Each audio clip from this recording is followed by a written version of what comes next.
Once again, welcome to the Bible study that we are starting today. We praise God for the overwhelming response and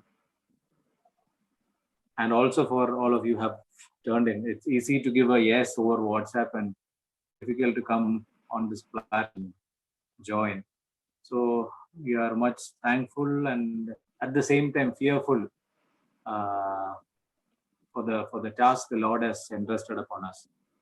We are all in interesting times, difficult times, and uh, but God is opening various platforms like this, various avenues where the word of God is being preached, and people are showing more interest in learning the word because there is more time, aspects to it. Yeah, that's it. So doing a proper verse by verse study of the first 17 verses of chapter 1 of today. And before that, we will have a brief introduction of the book. Verse by verse study, a word by word study. So, in between, at any point, if you're not following what is being taught, what is taught by the scriptures, maybe you can, there's a provision for raising your hand, showing a hand symbol in the application. If you can do that or text a message, Blesson is hosting the event and he will be maybe unmuting your mic or we'll do the needful. Okay, let's start with a word of prayer. Dear loving Father, we thank you for this wonderful time. Thank you for your love, for your grace. And thank you for opportunities like this, Lord. Father, with each of our lives, especially this next 1 hour that we are going to sit at your feet, learning your word. Pray that you would fill us with your Holy Spirit, the very Holy Spirit, the very same Spirit that brought the words of the scriptures. Lighten our hearts. Help us to apply you in our lives and be sanctified for your glory. In Jesus' name we pray. Amen. Amen.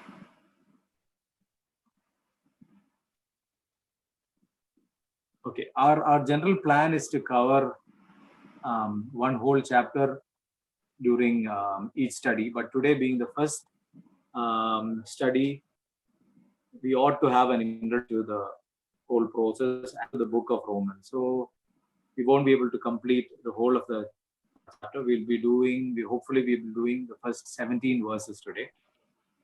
We'll have a quick introduction to the book of Romans. As we all know, the book of Romans is written by Apostle Paul. That is very clear from the verse 1. Paul himself says, Paul, a servant of Christ Jesus, slave of Christ Jesus. That's how he starts writing. And regarding Paul, we know who Paul is, but let's have a quick biography of, because that would be a good thing to remind ourselves who Paul is.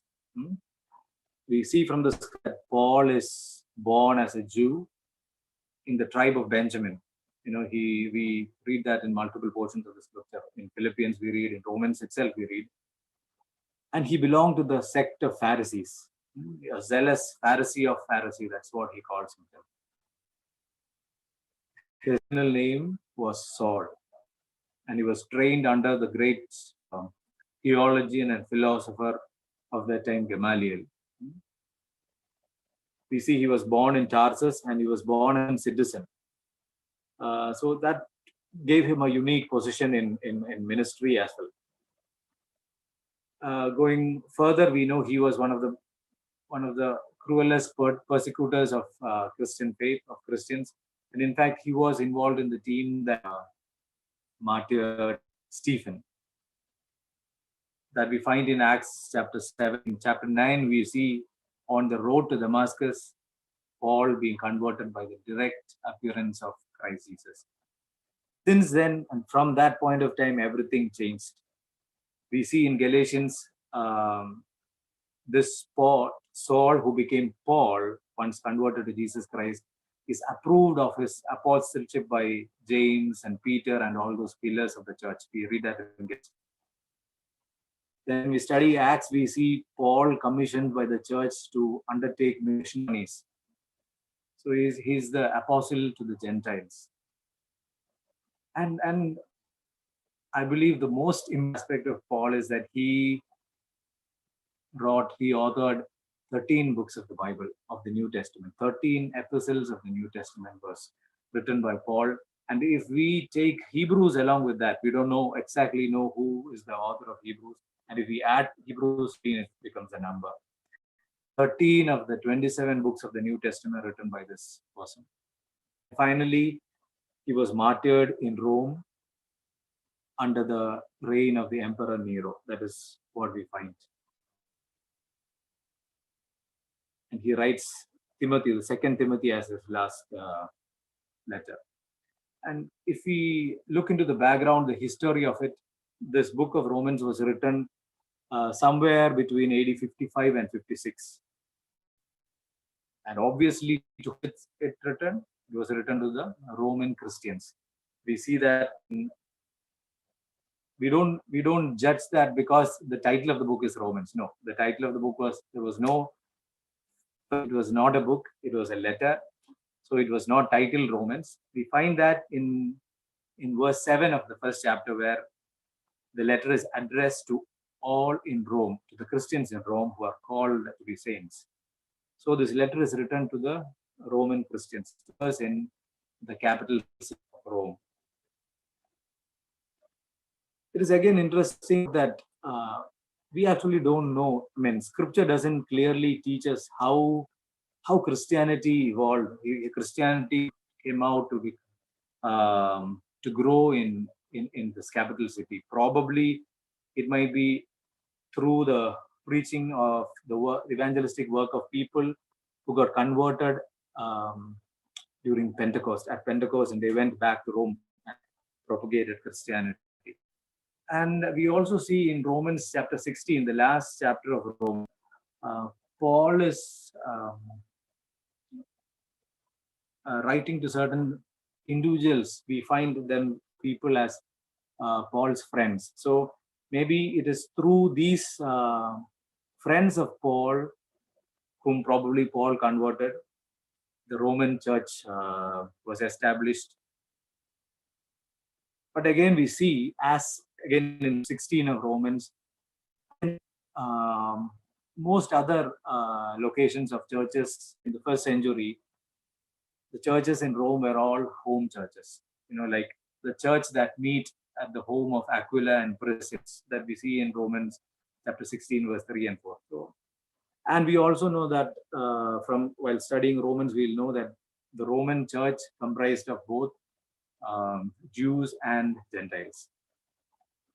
So coming to the purpose of this book, why is this book written?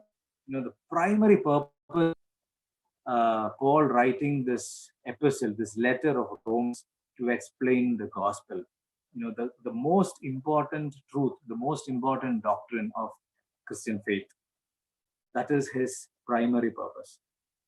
We also see some secondary purposes in the first chapter. Paul always wanted to visit this church in Rome. So because for some reason he is unable to visit his believers in Rome, so he's writing this. So that is just a secondary reason.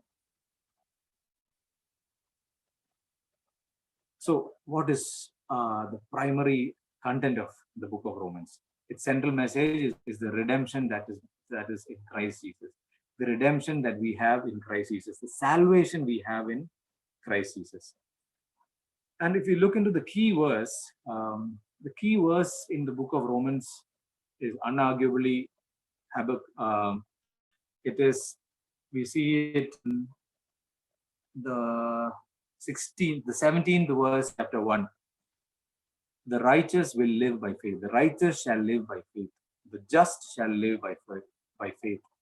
Actually, the verse is taken from the Old Testament, the book of Habakkuk, chapter 2, verse 4. And in fact, in the New Testament, there are 3 books that are written based out of this verse in the Old Testament. Habakkuk chapter 2, verse 4. The just shall live.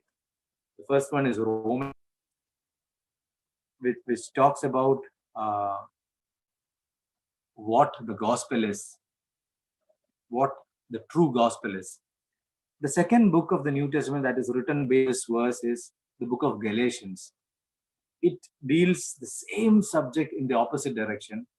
Galatians is all about what gospel is not. It is teaching. Its teaching is directed against false gospels. So when Romans is talking about gospel is, Galatians talks about what gospel is not. And the third book that is based upon this verse book, the just shall live by faith, is the book of Hebrews. And we all know the book of Hebrews is about faith. The list of those people of faith from the Old Testament, we are all familiar with that. The definition of faith, all those things come in the book of Hebrews. And this is the key verse that changed history, I would say. Because centuries ago, there was a man by name Augustine who, upon understanding this verse and the book of Romans, became Saint Augustine, the great father and the theologian. We call Martin Luther and Calvin the fathers of Reformation, yes, but Reformed faith has its origin in Paul and its great exposition in Augustine. Coming down, Martin Luther, when he understood this verse, the just shall live by faith, in the context of the book of Romans, that sparked Reformation. That is history, and that changed history. And again, John Wesley, we all know. John Wesley was actually originally a missionary in the in the Americas.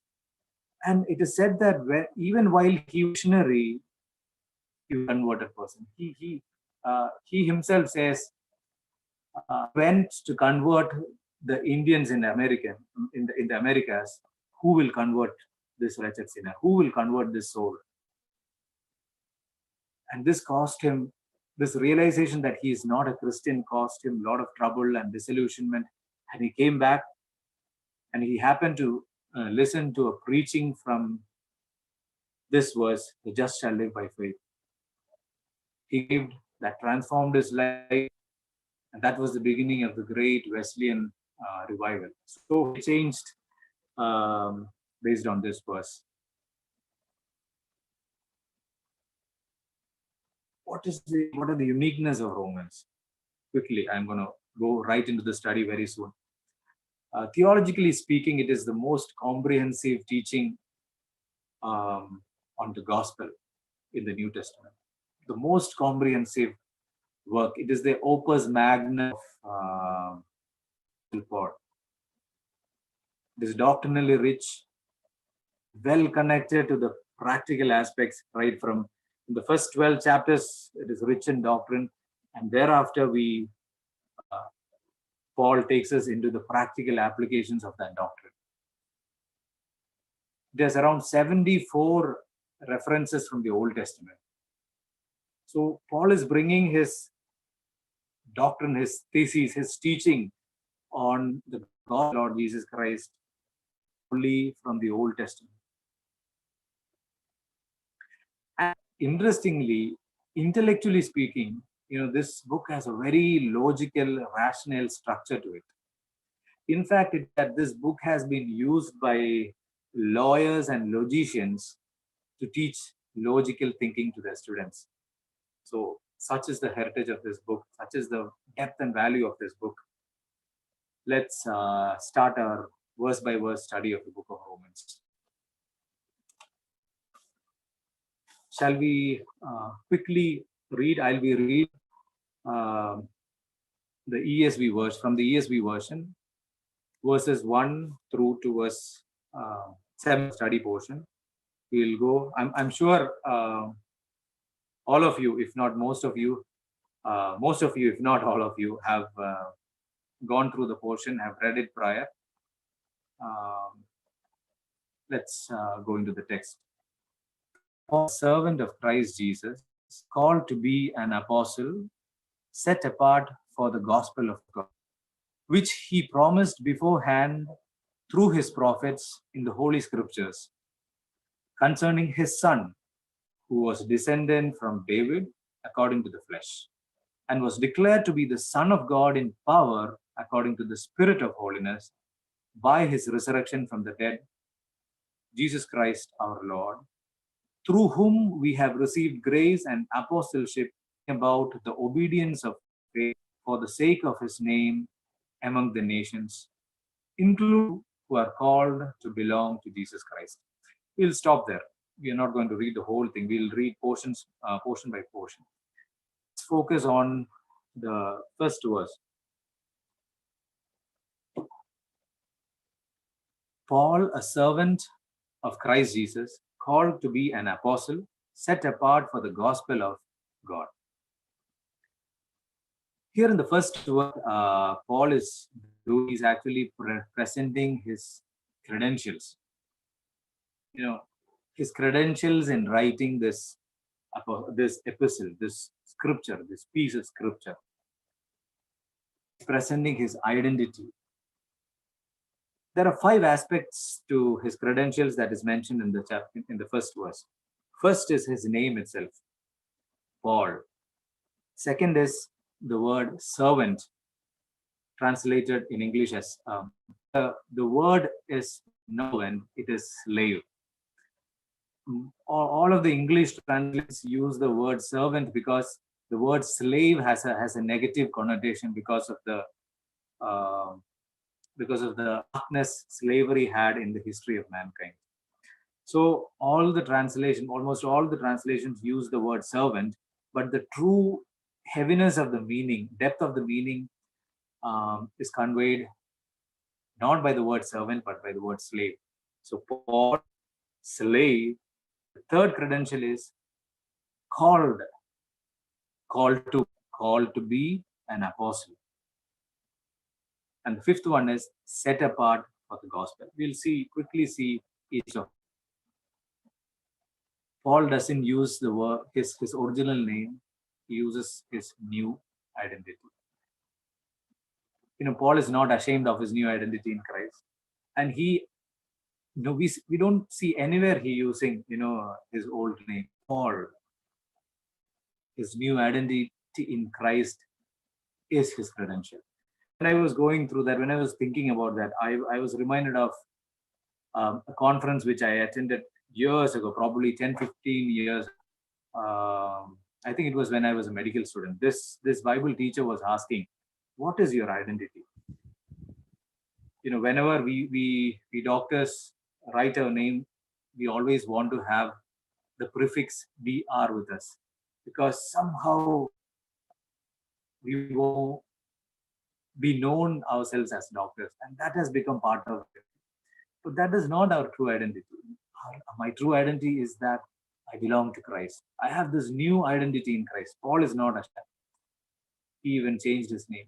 God changed his name. So he uses that new identity. Paul, slave of Christ. When we look into the context, we'll see clearly that Paul is using the Hebrew concept of bond slave. It is not a simple slave in the Roman sense. In the Romans, a slave belongs to the master by force. The slave has no choice, yes, but voluntarily staying with the master, not voluntarily obeying the master. But there is a concept in the Old Testament called bond slave. Paul is linking or using that concept here. What is a bond slave? A slave, after a certain of time, the word of God commands the slave owner, if the slave is due, to set the slave free. But at times, the master and the slave comes into such a good relationship that the slave no more wants to leave the master. So the slave becomes a bond slave. The slave says, I don't want to leave you, master. I have such a good master. So how will I leave such a good master? I want to work freely, volunteer joy for this master. And such a slave is called a bond slave. So Paul calls a bond slave. We need to pause here. We have two applications here. A bond slave has a specific mark on his ear, because the ear would be nailed in a particular way onto the doorpost. That we can find that in the Old Testament. I'm not going into it.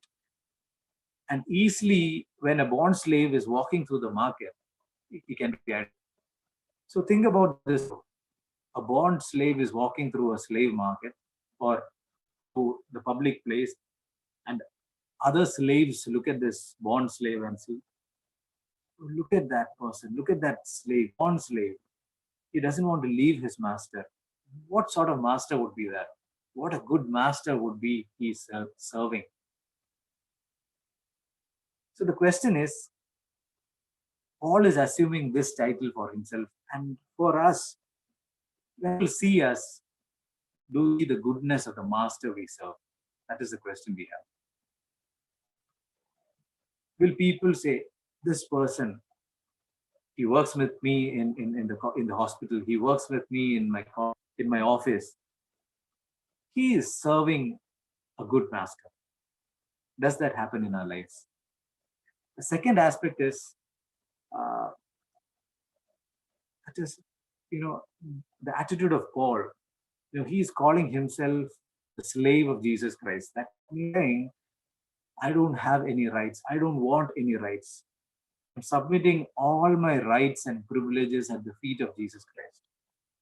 And all I'm going to do is wake up every day, morning, and ask my master, Master, what do I want? What do you want me to do? Do you want me to do this? If not, I'm not going to do this. Do you want me to do this? If yes, I'm going to do that. That is the attitude of a bond slave. And Paul says, I am a slave of Jesus Christ. Do we have this attitude? This that this is very important, that we constantly remind us that we are slaves of Jesus Christ. This is a very common title that is used by the apostles in the scriptures, but this is one of the very uncommon titles that we tend to use for ourselves. We like to use the title child of God, friend of Jesus Christ, God's son, all those titles, but neglect this title. Thirdly, I am called. Paul is very clear that I am called by Jesus Christ for a particular. He knew that he's going in a particular direction, persecuting the church, sinning against the Lord Jesus Christ, persecuting Jesus Christ. And he was called by Jesus Christ, and he took a U-turn heading to that call. John 15:16 says, Jesus says, I have chosen you, not that you have me. I have chosen you and appointed you to go and bear fruits for my glory. We are all called by Jesus Christ. Fourth credential that Paul is presenting in the verse is, he is an apostle of Jesus Christ. That means he is commissioned by the Lord Jesus Christ. He is not only called, but commissioned and sent by Jesus Christ as his representative. So what Paul is intending, dear believers in Rome, this letter I am going to write is not my letter, not my words. These are the words of the Lord Jesus Christ. And I am his apostle. I am his commissioned person to take his message to you. Dear friends, have we lost that sense of scripture, that scripture is God's word? We live in an age where scripture is no more. Let's get back to revering the scriptures, infallible, inerrant word of God. And finally, Paul says he is set apart for the gospel. Being set apart for the gospel. The phrase set apart is very interesting. The word meaning of holiness is being set apart. That is the very same word. The root word is different, but the sense, the meaning is same. Being called to be holy, called to be set apart. In many of our church traditions, when we bring in maybe a new keyboard into the church, or a new into a church, we will consecrate whatever is brought new into the church. And the prayer is, in the name of the Lord, in the Father, Son, and the Holy Spirit, we set apart this keyboard for unto the Lord, for his use. In Malayalam, we say, ഈ വസ്തു പിതാവിന്റെയും പുത്രന്റെയും പരിശുദ്ധാത്മാവിന്റെയും നാമത്തിൽ വേർതിരിക്കുന്നു. Paul is saying, it's like, I always use this illustration. When suppose you are making a salad and you want to chop some vegetables, so you bundle all the vegetables together and you chop it like this, and you do this. All those chopped vegetables, you want to set it apart from the rest. That is setting up. I'm saying, I am set apart. I don't belong to the world. I'm taken out of the world. I'm called, I'm set apart out of the world for the gospel. And dear friends, in Christ, we are all set apart. We are called to be holy. That means we are called to be set apart away from the world, set apart unto the Lord. So Paul is presenting his credentials, verse 1. Verse 2 and 3, in verse 1, Paul stops with the word gospel of God. Set apart for the gospel of God. So when he uses the word, he couldn't stop himself from bringing out a quick, short description of the gospel. So in verse 2 and first half of verse 3, we see Paul's description of the gospel. So there are three aspects of the gospel that are presented here. The first one is end of verse 1, the gospel of God. Dear friends, dear brothers and sisters, we should remember the true gospel is the gospel of God. It is not a brainchild of man. It is not an idea that is brought forth by the Apostle Paul or Peter or the disciples sitting together. No, it came from God, because salvation is from the Lord. The whole idea and the plan of salvation is from, because we cannot save ourselves. Gospel is from God. And Paul is saying, the gospel which I'm going to write, I'm going to preach to you, is the gospel. And in verse 9, he uses the phrase, the gospel of his Son, the gospel of Jesus Christ. See, we have a lot of versions of this gospel, lot of false gospels. We have the prosperity gospel, which is an abomination. We have the opposite, the poverty gospel. We have the real gospel. Those combinations and variations of the gospel.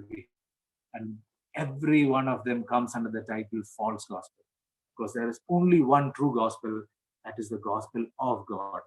And Paul qualifies his gospel by saying gospel of God. The second aspect of the gospel which Paul is saying is, this is not a new thing. He says, verse 2, the gospel of God, which he promised beforehand through his apostles in the Holy Scriptures. So this is not a gospel. This is not a new story. It is what the prophets have been preaching, have been proclaiming, it is what the Lord has been promising all these generations through the prophets, which he promised beforehand through his prophets in the Holy Scriptures. That is the second aspect of that Paul is preaching here. Thirdly, Paul says, verse 3, gospel is concerning his Son. So the central aspect of gospel is the Lord Jesus Christ. Concerning his Son, verse 3. Let's remember that the gospel is not 10 ways to salvation. Gospel is not the road to salvation. Or gospel is not how can we live a godly life. No. All those aspects are within the gospel, but the central aspect of the gospel is not a way, but a person. Not a set of rules, but a person. The central aspect of the gospel is the person of Jesus Christ. We cannot separate the person of Jesus Christ from the gospel. We cannot separate the gospel from the person of Jesus Christ. It is concerning his son. That is what Paul is saying. And in verse 3 and verse 4, what Paul is doing is he is describing about whom he has just spoken of in verse 3. So he says, he gives his credentials, then he goes on to explain what the gospel is in 3 points. Then, having said that this is the gospel of his son, he says, who is the son? Or he is giving 2 aspects of this son, 3 aspects.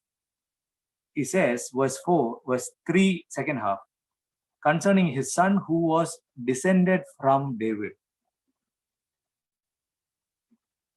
to the flesh, and was declared to be the Son of God in power, according to the Spirit of holiness, by his resurrection from the dead, Jesus Christ our Lord. Basically, Paul is saying Jesus is truly man and truly God. This gospel is all about Jesus Christ, and this Jesus Christ is truly God and is truly man. He says, according to flesh, touching his human nature, touching his flesh, according to his flesh, he is descendant from David. He is a descendant of David. He is a true man. But according to spirit, God's son, he is God himself. So Paul is bringing quickly that Jesus is fully God, is truly God and truly man. And he says, according to the Spirit of holiness, by his resurrection from the dead. Basically, what he's intending to say is, the deity of Christ is fully revealed or declared by his resurrection. So through his resurrection, we know he is God, and by his birth in the line of David, we know that he is truly man. So Jesus is truly man and Jesus is truly God. And he goes on to say, and through this Jesus, we have received grace and apostleship. Verse 5, through whom we have received grace and apostleship to bring about the obedience of faith for the sake of his name among all the nations, including you, are called to belong to Jesus Christ. Again, Paul is coming back to the gospel. So he describes who Jesus Christ is, and he says, it is through this Jesus Christ he has received grace to be an apostle, grace and apostleship. He already described in verse 1 that he is an apostle of God, set apart for the gospel. And he says it is through Jesus Christ he received this call. He received grace and apostleship. And in verse 5 and 6, he comes back to the gospel and he's bringing 4 aspects of the result of the gospel or the goal of the gospel. What is the purpose of the gospel? It's not an exhaustive list, but he brings just 4 aspects to it. First is, he says, the purpose of the gospel is to bring about the obedience of faith. NIV says to bring about obedience that comes through faith. We need to remember, true gospel is not about, it's not, I am once saved, I raise my hand in some meeting, so no matter how I live, it doesn't matter, I will be saved. No. That is a false gospel. Gospel is all about faith. It's not about work. It's not about works. It's all about, but it is about a faith that brings about obedience. It is about a faith that brings about sanctification. It is the first aspect of gospel that Paul is teaching in verse 5. Gospel brings about obedience which comes through faith. Second is, it is for all the nations, to bring about the obedience of faith for the sake of his name and all the nations. This is good news to all mankind, all the people of the world, all irrespective of the race or class or creed or religion. The gospel is for all. Again, this is also a credential of Paul. Indirectly, Paul is saying that I am a missionary to all these nations. That is again a credential of Paul. The fourth aspect is verse 6. It says, among all the nations, including you who are in Rome, who are called to belong to Jesus Christ. So the call in the gospel is a call to belong to Jesus Christ. The call in the gospel is not a ticket to heaven. Somehow you exercise something and you end up in heaven. No, it is a call, much greater call. It is a call to belong to God himself, to be a Christian of God, to become God's own people, a call to be God. That is what gospel will bring about in all the people who gospel. That's the third aspect of the gospel, a call to belong to Jesus Christ. And what is the final goal of the gospel? It's again described in verse 5. Through whom we have grace, we have received grace and apostle, bring about the obedience of faith for the sake of his name, for the sake of his glory, for his glory and honor. As Ezekiel says, it's all about it's about his namesake. So God is saving people so that we will live a life that will glorify him for his namesake. So 4 aspects of gospel in the gospel, or the goals of the gospel: to bring about obedience that comes through faith for all the nations. It's a call to belong to Jesus Christ, and for the sake of the name of God. It is for the glory of God. That was Paul's quick pre-introduction, I would say, because usually Paul begins every letter by his greetings to the church. But here he took 6 verses before he was greeting the church. Verse 7 is his greeting to the church in Rome. To all those in Rome who are loved by God and called to be saints, grace to you and peace from God our Father and the Lord Jesus Christ.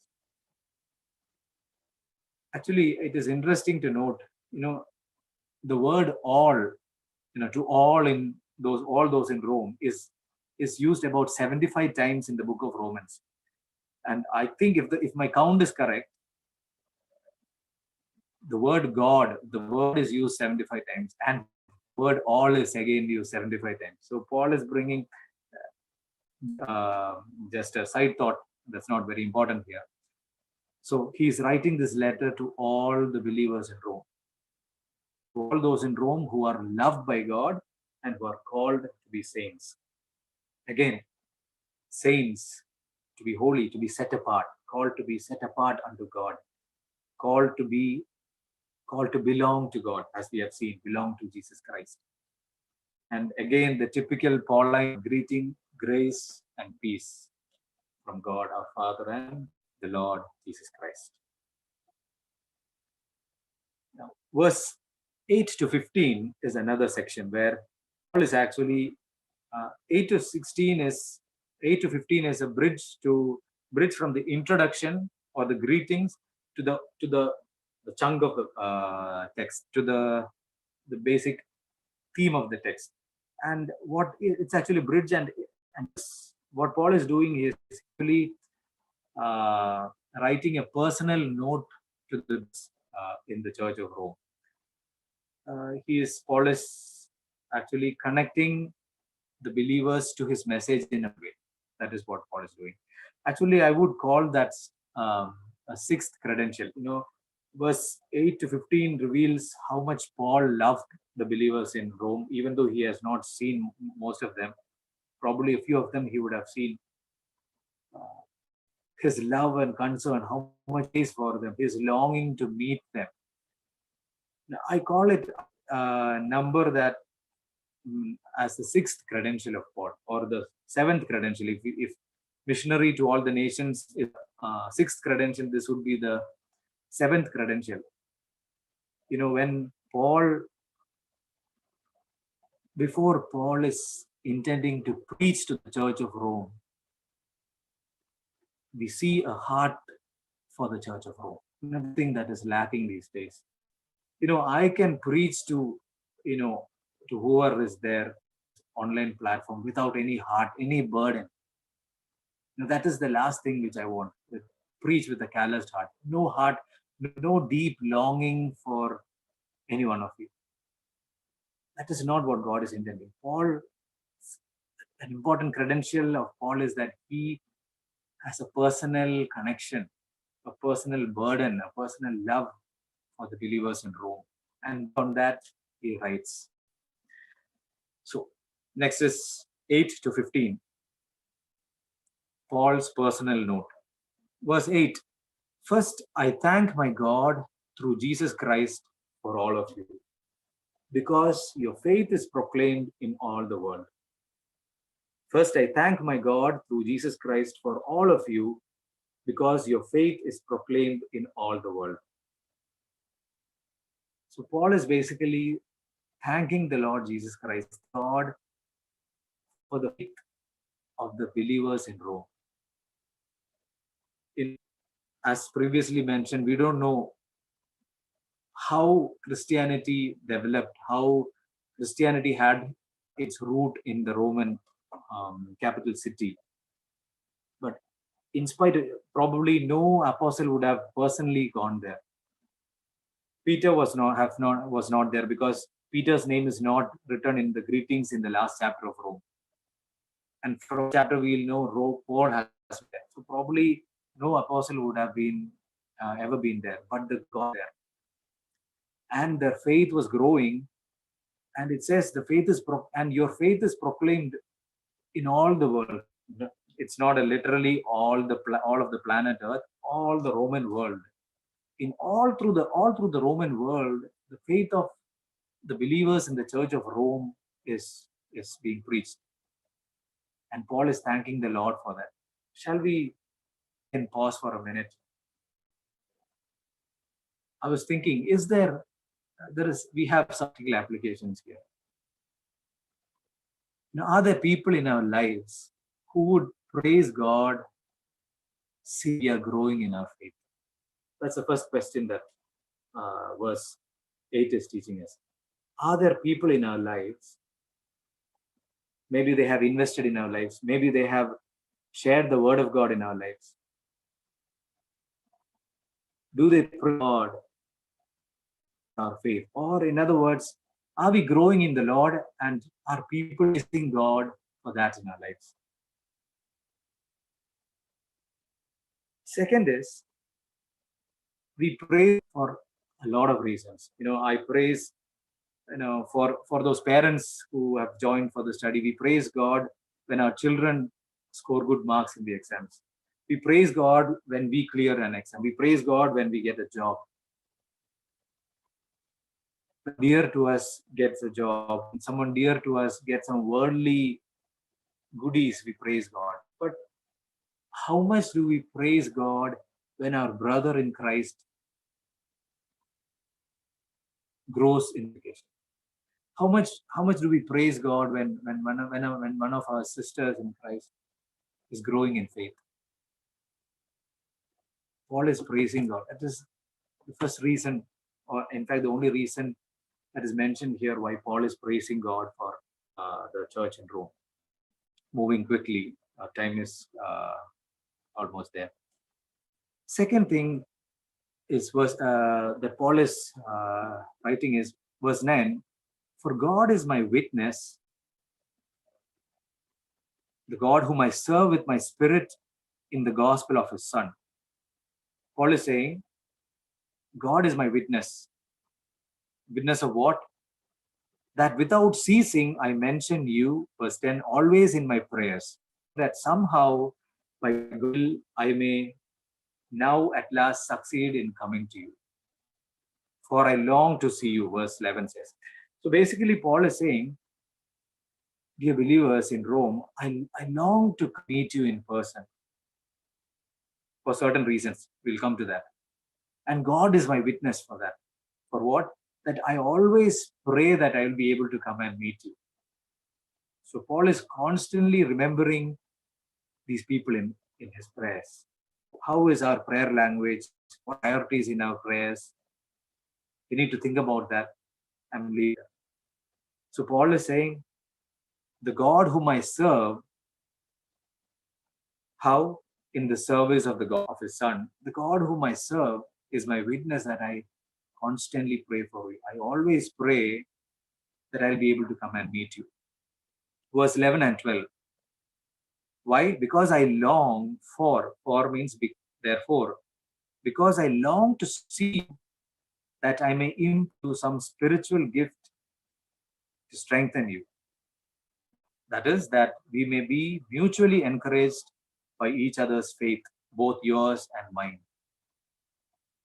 I long to you that I may impart to you some spiritual gifts to strengthen you and we be mutually encouraged. So what is that? What is the actual longing of Paul? It is to see them. It is to personally meet the believers in Rome. It's a deeper, that is to strengthen them, to impart spiritual gifts to them, and to be mutually encouraged. What a true apostle of God. Deep longing to strengthen fellow believers, to encourage strengthen believers, to be encouraged by their faith. Verse 13 is again interesting. And Paul wants another thing to be made clear. He says, I do not want to be unaware that I have often intended to come to you, but thus far I have been prevented in order that I may reap some harvest among you as well as among the rest of the Gentiles. So what Paul is saying, I want to make this clear to you. It is not only that I pray that I want to come, I actually wanted to come. I have been planning to come. I have been intending to come. But somehow, every time I plan, it is being hindered. It is being prevented. I am being prevented from coming to you. And what is the reason, or what is causing that prevention, or what is stopping Paul? It is basically the work of gospel, no? In order that I may reap some harvest as well as among the rest of the Gentiles. So Paul had other gospel work to do, and he was postponing his visit to the Roman church because of that. And in fact, we see Paul was not able to come to the Roman church in the way he wanted to. Paul's plan was to first come to the church in Rome and then there go to Spain so that he can do the work of a missionary. He can evangelize the people in Spain. But it's written here that it was prevented. We have a very important, encouraging word here. We might be planning a lot of things. We might be intending to do a lot of things in our life, a lot of good things, probably even things for the gospel, for the sake of the kingdom of God. But that need not always be God's plan. The interesting thing is that it is because Paul was not able to go in person to Rome, he decided to write this letter of Romans. So if actually Paul's intention and Paul's plan and Paul's longing was longing worked out, we would not have had this, probably we would not have had this book of Romans, the magnus opus, the best work of Paul, was a result of not allowing his intention to work out. So when our plans fail, when our intentions fail, remember, our God is sovereign. He has a much greater purpose in and through all of it for our life, for his glory, for the glory of his church, for his kingdom. That is 13 and the encouragement we have from verse 14. 14 to 16, Paul is trying to bridge into the meat of the whole of the letter. He is to the subject. Verse 14, I am under obligation both to the Greeks and to barbarians, both to the wise and to the foolish. So I am eager to preach the gospel to you also who are in Rome. I want each of two words: under obligation, compelled, and eager to preach. Paul is saying, I am under obligation to preach all in Rome, to the Greeks and to the barbarians, to the wise and the foolish. There is a reason why that Greeks, barbarians, wise and foolish is come here.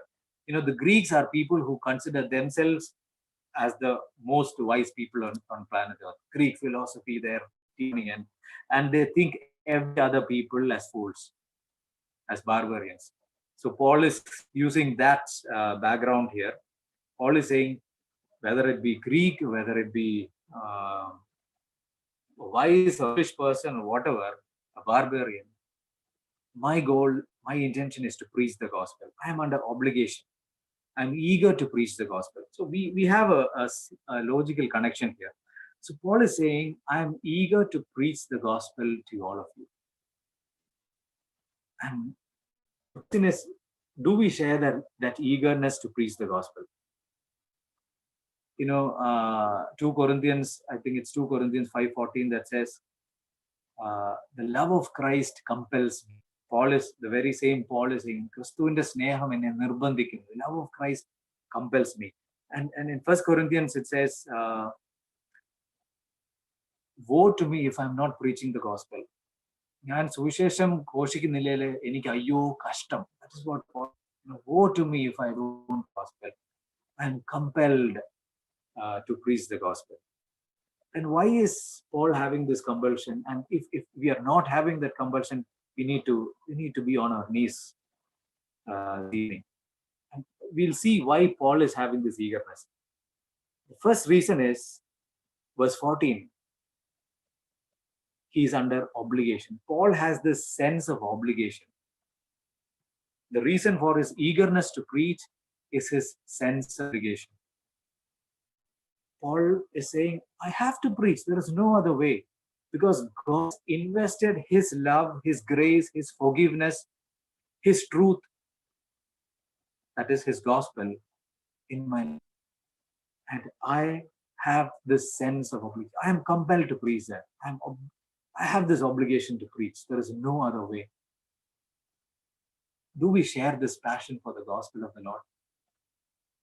Maybe using our talents, maybe in every context placing us. Do we share this? So I need to preach the gospel. If it's singing that God has entrusted you, I will sake of the gospel, so that through my singing, people would know the gospel. Through my preaching, through my life, through the love I share with my colleagues, somehow, as Paul says, somehow I want to bring people to Christ. Again, 16, it starts by the word for, therefore. That means verse 16 is the reason for verse 14 and 15. Verse 15 starts with so. That means verse 15 is verse 14 is the reason for verse 15. Verse 16 starts with the word for. So the basic reason is, Paul says, I am not ashamed of the gospel. For it is the power of God for the salvation to everyone who believes, to the first and also to the Greeks. So Paul is eager to preach because he has the sense of obligation. Why is he having the sense of obligation? Because he knows thoroughly gospel is the power of God for the salvation of everyone who believes. Let's divide that verse quickly. I'll stop in 5 minutes. We're going to divide that verse into 4. Why is Paul not ashamed of the gospel? Dear friends, we are we are preaching the gospel. We are not sharing Christ because we are ashamed of Christ. To some degree, ashamed of Christ. That is why we are not preaching the gospel. And Paul says, I'm eager to preach. I'm compelled to preach. I'm under obligation because I'm not ashamed of the gospel. Why is he not ashamed of the gospel? Because it is the power of God for the salvation. Paul knew it is through gospel, through the preaching of the gospel, and through faith in God alone that people are saved from their sins. And this is God's only way of saving mankind through his son, Jesus Christ. So he knew this gospel is not some message or some good thoughts that are hanging in a vacuum. No, Paul knew that it has the power of God behind it. Whenever gospel is preached, power of God is being exercised by the power of the Holy Spirit. Paul knew that. The power of God for salvation. The power that destroys every stronghold of the devil. You know, many don't preach to certain people whom I don't like, or maybe certain people who are very evil in my own standards. I would say, oh, even he will not be saved. That means I'm not convinced of the power of the gospel to save a person. You know, if God can save me, the gospel has the power to save a wretched sinner like me. It's how to save anyone. That is what Paul is saying. I'm the chief of the sinners. If it can save me, Paul is saying it can save everyone. And that is true in my life. It is the power of God for what? For the salvation of everyone who believes. Everyone who believes. We have seen that in verse 5, gospel is about obedience that's through faith. It is a way of life that comes through faith. So salvation for everyone who believes. The power of God for salvation to everyone who believes. Paul's gospel. And actually verse 17, as we have previously noted, is a reference from Habakkuk chapter 2 verse 4. For in it means in the gospel, the righteousness of God is revealed. From faith, NIV says, from faith first to last. I think that's how NIV says. Faith from first to last. Gospel is all about faith. Faith from first to last. We are saved. We are justified by faith, Jesus Christ. We are sanctified by faith. It's all about faith. Verse 17 is actually, in nutshell, the rest of Romans. The 15 chapters of Romans, in a nutshell, is as it is written, the righteous shall live by faith. So I'm not going to expose on verse 17 because that is impossible. Verse 17 will be fully exposed when we are through with the study of the book of Romans. Paul says, gospel is nothing but the revelation of righteousness of God. Verse 18 says, why? Because the whole world is under the wrath of God. The whole world is under sin, and so it is under the wrath of God. So sinful has no righteousness of his own. So gospel is the righteousness of God revealed to man. So verse 18 onwards, we'll have it in our next study, God willing, next Friday. And I don't know whether, because taking a Bible study in such a platform with no feedback from the audience, from the congregation, is very difficult. So I'm assuming that all of you are following. Do we have any doubts? That was some important doubts, if any of you want to share. You know, I'm confident because in every camp that we conduct, or any Bible study that we conduct, when we ask for doubts, hardly any doubts come. I think some of proven my statement wrong are coming.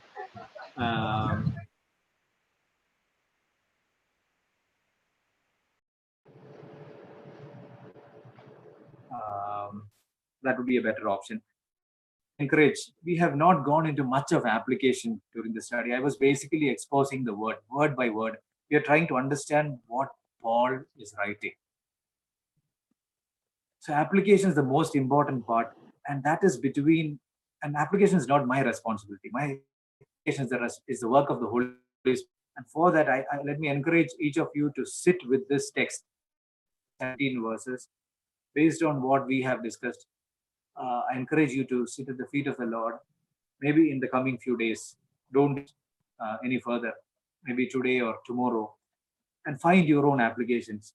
And it will be very encouraging if some of you can share it in the WhatsApp group so that others will be encouraged, as we have seen, Paul longing to encourage the believers. So, yeah, that's it. I think, thank you all for joining.